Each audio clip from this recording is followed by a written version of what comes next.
ఆయన అవగాహనకు ఆయనకు రాసిస్తున్న మిత్రులకి అభినందనలు. ఓకే, అయితే ఇప్పుడు ఒకటి ఆధార్ కార్డును ఎందుకు యాక్సెప్ట్ చేయట్లేదు? బీహార్ లో ఆధార్ కార్డ్ ని one of the identity card గా ఎందుకు యాక్సెప్ట్ చేయట్లేదు?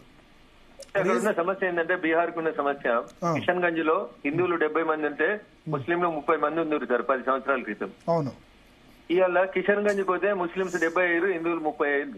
భూమి అప్పకపోతే కోచ్ పారేసి ఇంట్లో పోయి కోచ్ పారేసి భూమి జిహాద్ జరుగుతుంది కిషన్ గంజ్ అనేటువంటి జిల్లాలో. జిన్నారంలో మేము మదర్సాకు పోయి గొడవ చేస్తే 70 మంది పిల్లలు కిషన్ గంజ్ అని చెప్తారు. మీ అమ్మ నాన్న ఊరు పేరు చెప్పడం అంటే కిషన్ గంజ్ అంటాడు వాడు. అంటే వాడు బీహార్కి వెళ్ళి వచ్చింది కాదు, వాడు ఒరిజినల్ గా వచ్చింది బంగ్లాదేశ్కి వెళ్ళి అర్థం చేసుకోవాలి. ఏంటి సార్ నాకు అర్థం కాదు. ప్రజల కొరకు ప్రజల చేత ప్రజలు ఎన్నుకున్న ప్రధానమంత్రి ప్రభుత్వం పార్లమెంట్ మెయిన్ నిర్ణయం తీసుకుంటే మమ్మల్ని ప్రశ్నించే హక్కు మీకెక్కడి సార్? ఏమడుగుతున్నారు? సో అందుకని వాళ్ళందరికీ ఆధార్ కార్డ్స్ వచ్చాయి. ఎక్కడ వెస్ట్ బెంగాల్ వాడు అందరికి ఆధార్ కార్డు ఇస్తున్నారు. 450 కిలోమీటర్ల బార్డర్ ఉంది ఇండియాకి బంగ్లాదేశ్ కి మధ్యలో. అందులో 452 కిలోమీటర్లు కేవలం వెస్ట్ బెంగాల్ లోనే ఉంది. భారత ప్రభుత్వం నరేంద్ర మోడీ గారి నాయకత్వంలో మధ్యలో గోడ కడదామని ఒక తీర్పు ఇచ్చి ఒక తీర్మానం చేసి కన్సల్టెన్సీ కంపెనీని పంపిస్తే వెస్ట్ బెంగాల్ భూమిలో గోడ కట్టే అధికారం నీకు లేదు, ఇది రాష్ట్ర ప్రభుత్వ భూమి అని చెప్పి రిటర్న్ పంపింది. Okay okay so vote bank కోసం బంగ్లాదేశీలకి రోహింగ్యాలకి అందరు కూడా ఈ ఓటు హక్కు వచ్చేస్తుంది, ఆధార్ కార్డులు ఇవన్నీ కూడా వచ్చేస్తున్నాయి. దొంగ ఓట్లని మేము ఒప్పుకోం సార్. ఈ దేశంలో ఓటినోనికి ఈ దేశంలో ఓటు ఉంటే మాకు అభ్యంతరం లేదు. పక్క దేశంలో ఓటి పరాయి దేశానికి వెళ్ళి వచ్చి దొంగ కార్డులు క్రియేట్ చేసుకుని ఓటు రాజకీయాలని ఈ దేశ రాజకీయాలని ప్రభావితం చేస్తామంటే ఒప్పుకోం సార్. ఓకే, బట్ ఇవాళ రాహుల్ గాంధీ మరి వాళ్ళతో వీళ్ళందరూ చనిపోయిన ఓటర్లు అని చెప్పారు, వీళ్ళ పేర్లు డిలీట్ చేశారు అని చెప్పి వాళ్ళతో ఛాయ్ దాగి చూపించారు. అదే ఎన్నికల సంఘం సమాధానం చెప్తుంది సార్ దానికి. ఓకే, దీని మీద మరి పార్లమెంట్ లో ఎందుకు చర్చకు ఒప్పుకోవట్లేదు? పార్లమెంట్ నిరవధిక వాయిదా కూడా ఇదే రీజన్ తో పడింది, అసలు బిజినెస్ జరగలేదు. భరతన్న విషయం సుప్రీంకోర్టులో సబ్ జ్యుడిస్ అయింది. ఎలక్షన్ కమిషన్ ఒక అటానమస్ బాడీ. పార్లమెంట్ లో ఎట్లా చర్చిస్తామన్నా సుప్రీంకోర్టులో పెండింగ్ లో ఉన్న కేసుని ఎలక్షన్ కమిషన్ రాజీవ్ గాంధీ గారికి, అందుకనే రాజీవ్ గాంధీకి ఉన్నంత రాహుల్ గాంధీ గారికి ఉన్నంత గొప్ప అవగాహన నాకు లేదని చెప్తున్నారు. మీరే చెప్తారు ఇలా సుప్రీంకోర్టు తీర్పు ఇచ్చిందని. సుప్రీంకోర్టులో పెండింగ్ ఉన్న విషయం మీద పార్లమెంట్ లో ఎట్లా చర్చ పెడతామన్నా? చాలా ఇష్యూస్ పెండింగ్ లో ఉన్నాయి, చాలా ఇష్యూస్ పెండింగ్ ఉందా? సబ్ జ్యుడిస్ ఉన్నాయి, చాలా ఉన్న వాటి మీద చర్చ పెట్టారు. ఇది కొత్తగా చెప్పన్నా, ఒక పేరు చెప్పన్నా, నేను వకీల్నే కదా చెప్తాను నీకు. నేను సుప్రీంకోర్టులో పెండింగ్ ఉన్న ఒక విషయాన్ని భారత పార్లమెంట్ లో చర్చకు పెట్టిరు చెప్పన్నా. జమ్మూ కాశ్మీర్ ఆర్టికల్ 370 అయిన తర్వాత చాలా సార్లు చర్చించారు దాని మీద. అది 5 సంవత్సరాల తర్వాత తీర్పు వచ్చింది. భరత్ గారు ఒక నిమిషం వినాలి. మేము ఆర్టికల్ 370 పార్లమెంట్ లో రద్దు చేసిన ఆగస్టు 9, 2015 తర్వాత వాళ్ళు కోర్టుకు పోయిన తర్వాత ఇప్పుడు వచ్చింది జడ్జిమెంట్. జడ్జిమెంట్ వచ్చింది అయినా సరే చాలా నిర్ణయం భారత పార్లమెంట్ తీసుకున్న నిర్ణయం తప్పని కొంతమంది కోర్టుకు పోతే కోర్టు భారత పార్లమెంట్ తీసుకున్న నిర్ణయం కరెక్ట్ అని చెప్పింది భరతన్న. ఓకే, సో ఒకటి విషయం సుప్రీంకోర్టులో పెండింగ్ ఉన్నప్పుడు అసెంబ్లీలకి పార్లమెంట్ కి దాని మీద చర్చించేటువంటి అధికారం లేదు. This is called sub జ్యుడిస్. ఒక న్యాయశాస్త్రం మీద ఒక అవగాహన ఉన్న వకీల్ సభగా చెప్తున్నా. అది కూడా రాహుల్ గాంధీకి తెలియదు, కాంగ్రెస్ పార్టీకి తెలియదు. బీహార్ మీద చర్చ పెట్టంటే సుప్రీంకోర్టులో ఉంది వద్దు అని చెప్పి స్పీకర్ చెప్పిండు, వినకపోతే ఎట్లా? ఓకే ఓకే సో ఇప్పుడు ఎన్నికల కమిషన్ వాళ్ళు ఒక స్వతంత్ర అటానమస్ బాడీగా చూడట్లేదు, వాళ్ళు బీజేపీలో ఇది ఒక భాగం అయిపోయింది అని కాంగ్రెస్ అంటుంది. ఎట్లా దీనికి సొల్యూషన్ ఎట్లా? అంటే మేము భారత ప్రజల చేత ఎన్నుకోబడ్డోళ్ళం. భారత ప్రజాస్వామ్య స్ఫూర్తి బిఆర్ అంబేద్కర్ గారు రాసిన రాజ్యాంగాన్ని గౌరవించేటోళ్ళం. దాని ప్రకారమే పనిచేస్తున్నాం. ఒక ఎలక్షన్ కమిషనర్ ఉన్నటువంటి ఎన్నికల సంఘాన్ని 3 ఎన్నికల కమిషనర్లకు పెంచిన గొప్ప పార్టీ ఏందన్న ఈ దేశంలో? కాంగ్రెస్ పార్టీ. వాడు ఇంటర్లేడు మా మాట, 3 పెట్టి అన్న 2 మెజార్టీ రాపించుకుందామని మార్చిన పార్టీ కాంగ్రెస్ పార్టీ. వచ్చి ఇలా ఎలక్షన్ కమిషన్ తన స్వతంత్రతను కోల్పోయింది అని మాట్లాడితే ఇక నేనే మాట్లాడాలి.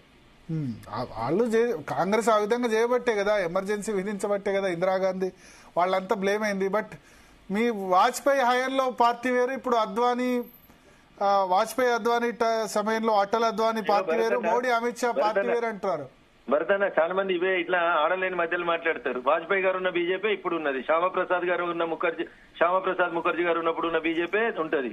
కాలం మారుతున్నప్పుడు మారాల్సిన అవసరం ఉన్నప్పుడు రాజకీయ party. CBI, ED, election commission వీటి మిస్యూజ్ విషయంలో మీరు కాంగ్రెస్ పార్టీ నరేంద్ర మోడీ గారు వచ్చినాక పెట్టిరా ఈ దేశంలో?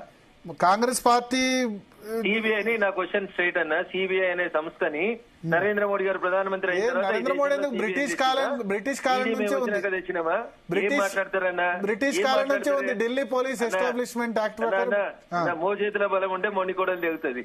అది శాతగాక రాహుల్ గాంధీ అనేటువంటి ఫెయిల్యూర్ పార్టీ నాయకుని ఒకరిని పట్టుకొని ఆయన లీడర్ గా ప్రొజెక్ట్ చేసేందుకు, ప్రధానమంత్రిని చేసేందుకు శత విధాలుగా ప్రయత్నం చేసి వాళ్ళ అమ్మనే విఫలం చేసి ఇప్పుడున్న ఈ టీవీలు, ఈ ఛానల్, ఈ పేపర్లు ఎంత ప్రయోగం చేస్తే ఏమవుతుందన్న? ఎట్లయితాడన్న రాహుల్ గాంధీ? జనం రిఫ్యూజ్ చేసినాక ఆయన ఎట్లయితాడు ప్రైమ్ మినిస్టర్? ఓకే, అయితే ఒకటి రఘునందన్ రావు గారు, ఇప్పుడు రాహుల్ గాంధీ ఓట్ చోరీ అని ఆరోపణ చేసిన తర్వాత చాలా రకరకాల, ఎందుకంటే సోషల్ మీడియాలో రకరకాల కామెంట్స్, మొన్న ఆంధ్రప్రదేశ్ లో జరిగిన ఎలక్షన్ కూడా ఇదే విధంగా జరిగిందని చెప్పి జగన్ ఫాలోవర్స్, ఇంకో చోట జరిగిన ఎలక్షన్ ఇట్లే ఓడిపోయింది అంటే, ఓడిపోయిన వాళ్ళందరూ కూడా కాంగ్రెస్ పార్టీ కూడా దొంగోట్లతోటే గెలిచిందంటారు బీఆర్ఎస్ వాళ్ళు. నమ్ముతావా? తెలంగాణలో కాంగ్రెస్ అధికారంలో లేదు, అప్పుడు బీఆర్ఎస్ అధికారంలో ఉన్నప్పుడు గెలిచింది కాంగ్రెస్. అవును, ఓటు చోరీ ఎట్లయితుంది? అవును, ఏది పడితే అది నోరున్నదని మాట్లాడితే, ఏది పడితే అది ఇప్పుడు ఏపీలో మీ టీవీ ఛానల్లో పంచాయతీ పెడితే ఏం పంచాయతీ అన్నా? ఇప్పుడు ఏపీలో కూడా అధికారంలోకి వచ్చినప్పుడు ఈ దేశంలో నరేంద్ర మోడీ గారు ప్రధానమంత్రి అయినప్పుడు ఎన్నికలు నిర్వహించింది ఎవరన్నా? కాంగ్రెస్ యూపీఏ కాంగ్రెస్ పార్టీ చేసింది. కాంగ్రెస్ పార్టీ ఎన్నికలు చేస్తే ఈవీఎంలు ట్యాంపర్ చేస్తే మోడీ గారిని ఎట్లా గెలవనిచ్చిరన్న? 44 వచ్చాయి, కాంగ్రెస్ 44 వచ్చాయి, సెకండ్ టైం 51 వచ్చాయి. అవును, అవునే. ఇప్పుడు చంద్రశేఖర్ రావు గారు 10 సంవత్సరాలు ముఖ్యమంత్రిగా ఉన్నారు. అవును, 2 సార్లు ఈవీఎంలతోటే గెలిచిండ్రు, 3ఓసారి ఈవీఎంలతోటే ఓడిపోయినరు. ఇలా ఓడిపోయినాం కాబట్టి కాంగ్రెస్ దొంగోట్లతో గెలిచిందని అంటే న్యాయం అవుతుందా అన్న? అవును, ఓడిపోయిన తర్వాత ఓడిపోయినాం, ప్రజలు ఇచ్చిన తీర్పును గౌరవించాలి, మళ్ళీ ఎన్నికలలో గెలిచేందుకు ప్రయత్నం చేయాలి. రాహుల్ గాంధీ గారు 3 సార్లు గెలిచినందుకు ప్రధానమంత్రి అభ్యర్థిగా పోటీ పడ్డాడు. 14లో ఓడిపోయిండు, 19లో ఓడిపోయిండు, 24లో ఓడిపోయిండు. ముసలోడు కాదు, 54 ఏళ్ళు ఉన్నాయి, ఇంకా కొట్లాడమని, ఇంకో 5 సార్లు కొట్లాడమను, ప్రజల అవకాశం ఇస్తే ప్రధానమంత్రికి అమ్మను. ఎందుకంత టెన్షన్? దానికి ఎన్నికల సంఘాన్ని తిట్టుడు, సుప్రీంకోర్టుని తిట్టుడు, ప్రధానమంత్రిని తిట్టుడు, ఇది దేనికి మంచిగా అవుతుందన్న? ఈ చర్చలు దేనికి మంచిగా అవుతాయన్నా? Okay, okay, okay. సోషల్ మీడియాలో ఎవరి ఫోన్ మన చేతులు ఉంది అని వాడు నోటికి వచ్చిన బూతులు పెడితే దానికి నేనేం సమాధానం చెప్తాను? అంటే ఓడిపోయిన వాళ్ళు ఆ విధంగా పెడుతున్నారు, గెలిచిన వాళ్ళు సపోర్ట్ చేస్తున్నారు. మొత్తానికి ఎలక్షన్ సిస్టమ్ అంటేనే ఏదో ఒక విధంగా అనుమానించే విధంగా జరుగుతుంది. నేను ఏం చెప్పదలుచుకున్నా, ఈ దేశంలో ఈవీఎంలు తప్పుకున్నాయి, పనిచేస్తలేవు అని మొత్తం అన్ని రాష్ట్రాల ముఖ్యమంత్రులు, అందరు ఎమ్మెల్యేలు తీర్మానం చేసి మాకు మళ్ళా బ్యాలెట్ పేపర్లతోటి ఓటు పెట్టమంటే మనం ప్రజాస్వామ్యం, అంబేద్కర్ గారు రాసిన ప్రజాస్వామ్యాన్ని ఫాలో అవుతాం. ఈ దేశంలో మెజారిటీ ఇలా 50 ఓట్లు వచ్చినోడు ఓడిపోతాడు, 51 ఓట్లు వచ్చినోడు గెలుస్తాడు. మెజారిటీ రాష్ట్రాలని ఒక తీర్మానం చేయమని ఉంది. మాకు ఈవీఎంల మీద విశ్వాసం లేదు, మళ్ళా బ్యాలెట్ పేపర్లతోటి ఎలక్షన్లు పెట్టమని ఉంది. అవ్వ బువ్వ ఉడికిందా చూడాలంటే ఒక 2 మెతుకులు చూస్తుందన్న. రాయబరీలో పెడతాం, ఇప్పుడు మేము రెడీగా ఉన్నాం బ్యాలెట్ పేపర్లతోటి పెట్టేందుకు. రాహుల్ గాంధీ రాజీనామా చేసి ఎలక్షన్లకు రమ్మని ఉంది. మళ్ళా గెలిస్తే దొంగోట్ల అసలోట్ల అప్పుడు చూద్దాం. అంటే పెట్టాల్సింది మీరు కాదు కదా, ఈసీ ఎట్లా? ఆయన రాజీనామా చేయమన్నారు అంటున్నా. ముందు ఆయన రాజీనామా చేసి ఆయన పార్లమెంట్ సభ్యత్వానికి గెలవడా? ఇప్పుడు రాహుల్ గాంధీ రాయబరేలీలో రాజీనామా చేస్తే మళ్ళీ గెలవడా? మొన్న గెలుస్తాడని ఎవరు అనుకోలేదు. ఇక్కడ రాయబరేలీలో, ఉత్తరప్రదేశ్ లో అన్ని. రఘునందన్ రావు ఎంపీ బీజేపీ మాట్లాడమంటే రాయబరేలీలో రాజీనామా చేస్తే మళ్ళీ రాహుల్ గాంధీ పార్లమెంట్ కు రాడు. ఓకే, ఇప్పుడు ఏ పద్ధతిలో ఓట్లు అడిగినా రాడు, ఈవీఎంలతో అడిగినా రాడు, బ్యాలెట్ పేపర్ తోటి అడిగినా రాడు, ఏం చేసినా ఆయన మళ్ళీ పార్లమెంట్ కు రాడు. అప్పుడు ఎట్లా మరి వచ్చాడు? 37 సీట్లు ఎక్కువ వచ్చాయి సమాజ్వాదీకి, కాంగ్రెస్ కి. అప్పటికి ఇప్పటికి చేంజ్ ఏం కనబడుతుంది మళ్ళా 1.5 year లో? ఈ ప్రజలకి కాంగ్రెస్ పార్టీ పట్ల విశ్వాసం సన్నగిల్లిందన్న.